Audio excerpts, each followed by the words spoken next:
Hello. आप सभी को मेरा प्यार भरा नमस्कार। आज मैं कहानी श्रृंखला के अंतर्गत मुंशी प्रेमचंद द्वारा रचित तावान कहानी लेकर आपके सम्मुख प्रस्तुत हूँ। यह कहानी मानसरोवर भाग 1 में संकलित है।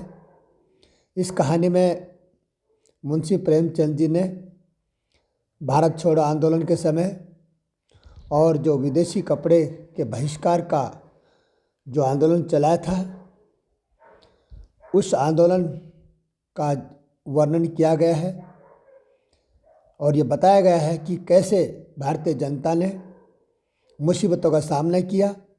विदेशी कपड़ों की होली जलाने पर उनके घरों में कैसी कैसी मुसीबतों का सामना करना पड़ा, किस तरह से उन लोगों ने अपने घरेलू समस्याएं और घरेलू परेशानियों को नज़रअंदाज करते हुए भारतीय स्वतंत्रता संग्राम में अपना महत्वपूर्ण योगदान दिया। उन लोगों के मन में आज़ादी के प्रति कितनी गहरी लगन और अच्छी सोच थी, उसका वर्णन इस तावान कहानी में देखने को मिलता है। जिन लोगों ने विदेशी कपड़ों की होली जलाई, उनके लिए ज़रूरी नहीं था कि वे सब पैसे वाले रहे होंगे। उनमें बहुत से कुछ गरीब लोग भी थे जो कि एक एक दिन की रोटी के लिए मोहताज थे। फिर भी उन्होंने हमारे नेताओं द्वारा लिए गए फैसले का समर्थन किया और उनके साथ खड़े रहे। ये कहानी एक छोटी सी लकीर प्रस्तुत करती है कि हमारे देश की समस्याओं के सामने, राष्ट्र प्रेम के सामने, हमारे घर की छोटी मोटी समस्याएं कुछ भी नहीं है।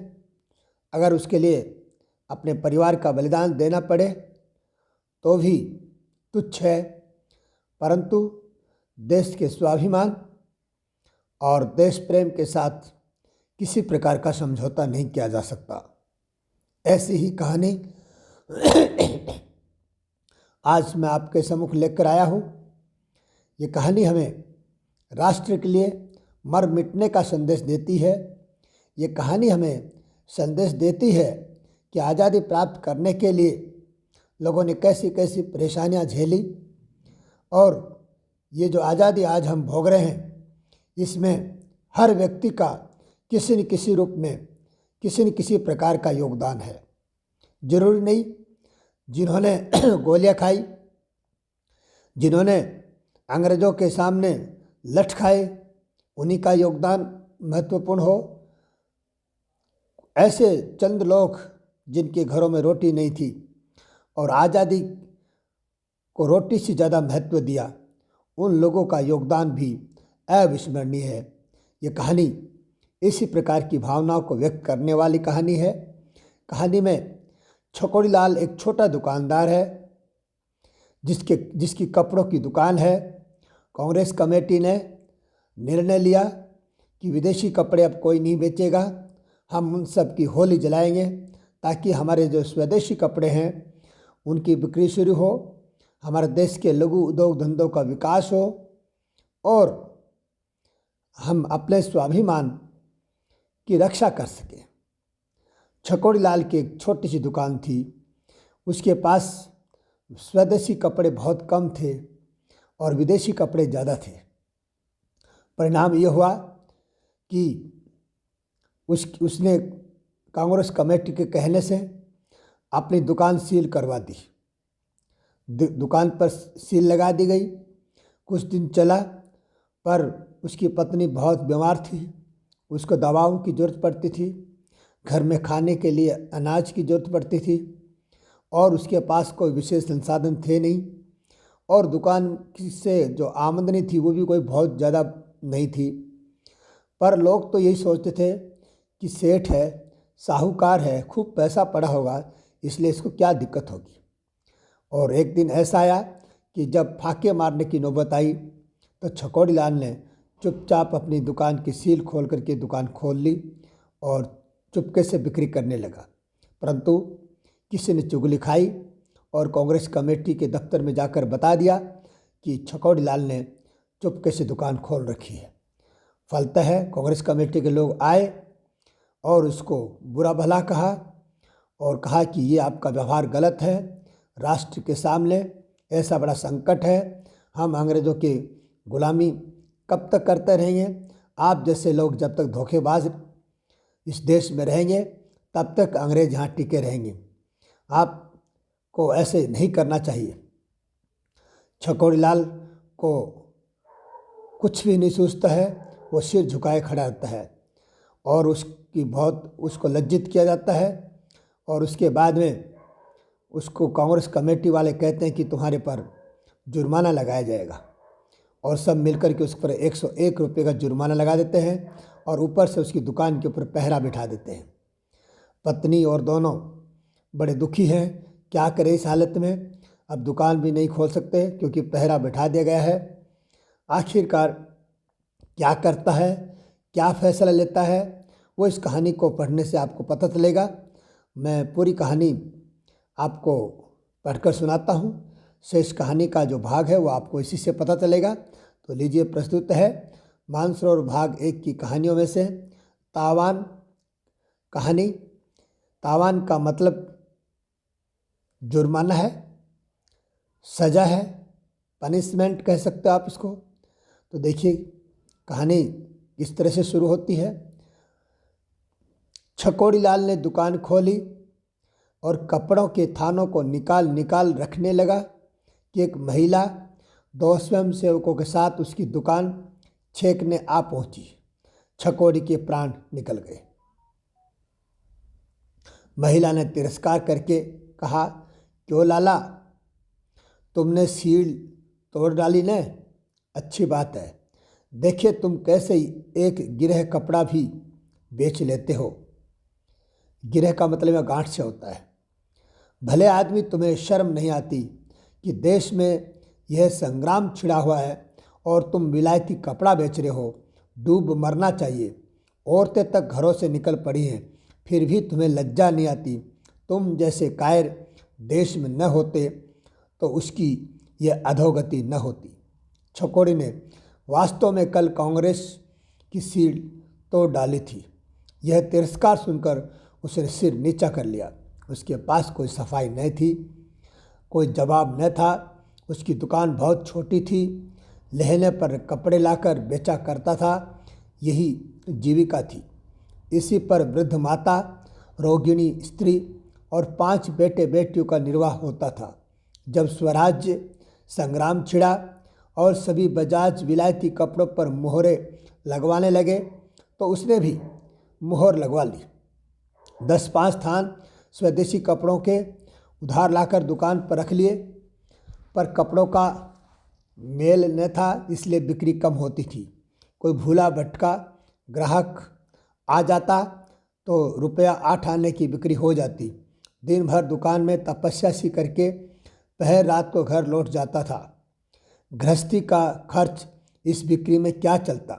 कुछ दिन कर्ज वर्ज लेकर काम चलाया, फिर गहने बेचने की नौबत आई।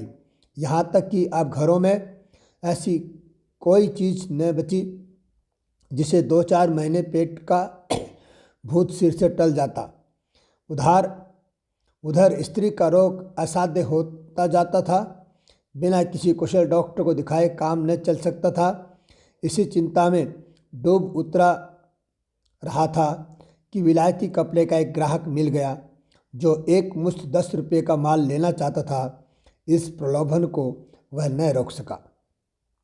स्त्री ने सुना तो कानों पर हाथ रखकर बोली, मैं मुहर तोड़ने को कभी न कहूँगी। डॉक्टर तो कुछ अमृत पिलाने देगा, तुम नक्कू क्यों बनो। बचना होगा बच जाऊंगी, मरना होगा मर जाऊंगी, बेआबरूई तो न होगी। मैं जीकर ही घर का क्या उपकार कर रही हूँ, सबको दिक्क कर रही हूँ, यानी सबको परेशान कर रही हूँ। देश को स्वराज्य मिले, लोग सुखी हो, बला से मैं मर जाऊंगी। हजारों आदमी जेल जा रहे हैं, कितने घर तबाह हो गए हैं, तो क्या सबसे ज़्यादा प्यारी मेरी जान है? पर छकोड़ी इतना पक्का न था।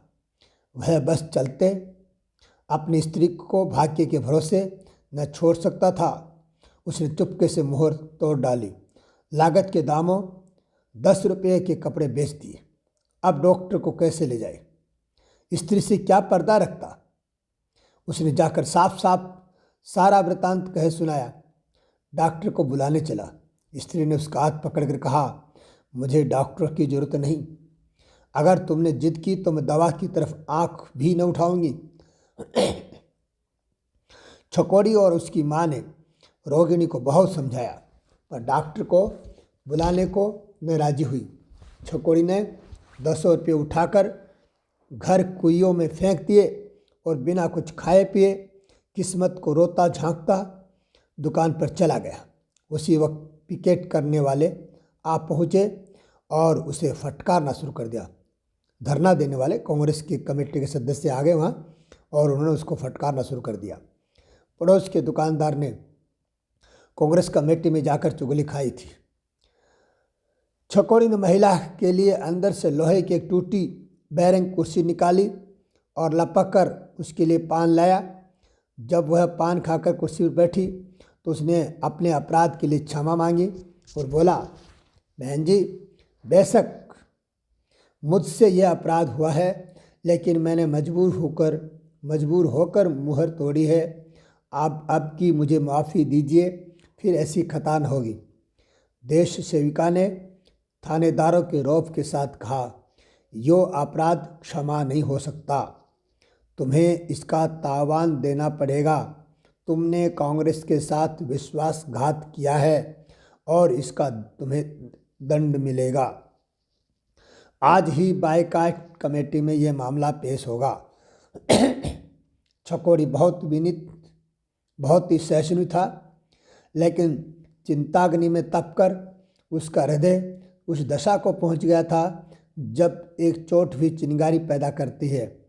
तिनक कर बोला, तावान तो मैं न दे सकता हूँ, न दूंगा। हाँ, दुकान भले ही बंद कर दूं, और दुकान भी क्यों बंद करूं? अपना माल है, जिस जगह चाहूँ बेच सकता हूँ। अभी जाकर थाने में लिखा दूँ तो बायकाट कमेटी को भागने की राह न मिले। जितना ही दबता हूँ उतना ही आप लोग दबाते हैं। महिला ने सत्याग्रह शक्ति के प्रदर्शन का अवसर पाकर कहा, हाँ जरूर, पुलिस में रपट करो। मैं तो चाहती हूँ तुम रपट करो। तुम उन लोगों को ये धमकी दे रहे हो जो तुम्हारे लिए अपने प्राणों का बलिदान कर रहे हैं। तुम इतने स्वार्थांध हो कि अपने स्वार्थ के लिए देश का अनहित करते तुम्हें लज्जा नहीं आती। उस पर मुझे पुलिस की धमकी देते हो। बायकाट कमेटी जाए या रहे, पर तुम्हें तावान देना पड़ेगा, अन्यथा दुकान बंद करनी पड़ेगी। ये कहते कहते महिला का चेहरा गर्व से तेजवान हो गया। कई आदमी जमा हो गए। सब के सब छकोड़ी को बुरा भला कहने लगे। छकोड़ी को भी मालूम हो गया कि पुलिस की धमकी देकर उसने बहुत बड़ा अविवेक किया है। लज्जा और अपमान से उसकी गर्दन झुक गई और मुंह जरा सा निकल आया। फिर उसने गर्दन नहीं उठाई। सारा दिन गुजर गया और धेले की बिक्री न हुई। आखिरकार हार कर उसने दुकान बंद कर दी और घर चलाया। दूसरे दिन प्रातः बायकाट कमेटी ने एक स्वयंसेवक द्वारा उसे सूचना दे दी कि कमेटी ने उसे 101 का दंड दिया है।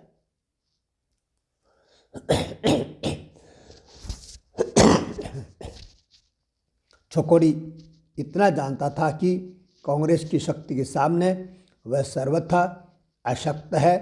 उसकी जबान से जो धमकी निकल गई उस पर उसे घोर पश्चाताप हुआ, लेकिन तीर कमान से निकल चुका था। दुकान खोलना व्यर्थ था। वह जानता था उसकी धेले की भी बिक्री न होगी। 101 देना उसके बुत्ते से बाहर की बात थी। 2-3 दिन चुपचाप बैठा रहा। एक दिन रात को दुकान खोलकर सारी गांठें घर उठा लाया और चुपके चुपके बेचने लगा। पैसे की चीज़ ढेले में लुटा रहा था और वह भी उधार। जीने के लिए कुछ आधार तो चाहिए। मगर उसकी यह चाल भी कांग्रेस से छिपी न रही। चौथे दिन गोविंदो ने कांग्रेस को खबर पहुंचा दी। उसी दिन तीसरे पहर छकौड़ी के घर की पिकेटिंग शुरू हो गई। अब की सिर्फ पिकेटिंग शुरू न थी, स्यापा भी था, यानी चौकीदारी भी थी। 5-6 स्वयंसेवक आए। इतने ही स्वयंसेवक द्वार पर स्यापा करने लगे। छकौड़ी आंगन में सिर झुकाए खड़ा था। कुछ अकल काम न करती थी। इस विपत्ति को कैसे टाले। रोगिणी स्त्री साहिबान में लेटी हुई थी। वृद्ध माता उसके सिरहाने बैठी पंखा झल रही थी। बच्चे बाहर स्यापे का आनंद उठा रहे थे। एक स्त्री ने कहा, इन सबसे पूछते नहीं, खाएं क्या? छकौड़ी बोला, किससे पूछूं, जब कोई सुने भी। जाकर कांग्रेस वालों से कहो हमारे लिए कुछ इंतजाम कर दें, हम अभी कपड़े को जला देंगे, ज़्यादा नहीं 25 रुपये महीना दे दें। वहाँ भी कोई न सुनेगा। तुम जाओगे भी या यहीं से कानून बघारने लगे? क्या जाऊँ, उल्टे और लोग हंसी उड़ाएंगे। यहाँ तो जिसने दुकान खोली उससे दुनिया लखपति ही समझती होगी है, तो खड़े खड़े गालियाँ सुनते रहोगे। तुम्हारे कहने से चला जाऊँ, मगर वहाँ ठिठोली के सिवा कुछ न होगा। हाँ, मेरे कहने से न जाओ। जब कोई न सुनेगा तो हम भी कोई और राह निकाल लेंगे। छकौड़ी ने मुंह लटकाए, कुर्ता पहना और इस तरह कांग्रेस दफ्तर चला गया जैसे कोई मरणासन रोगी को देखने के लिए वैद्य को बुलाने जाता है। और इसी के साथ आप सबको बहुत बहुत धन्यवाद। इस कहानी का शेष भाग नंबर 2 दूसरे वीडियो में लेकर प्रस्तुत होऊंगा।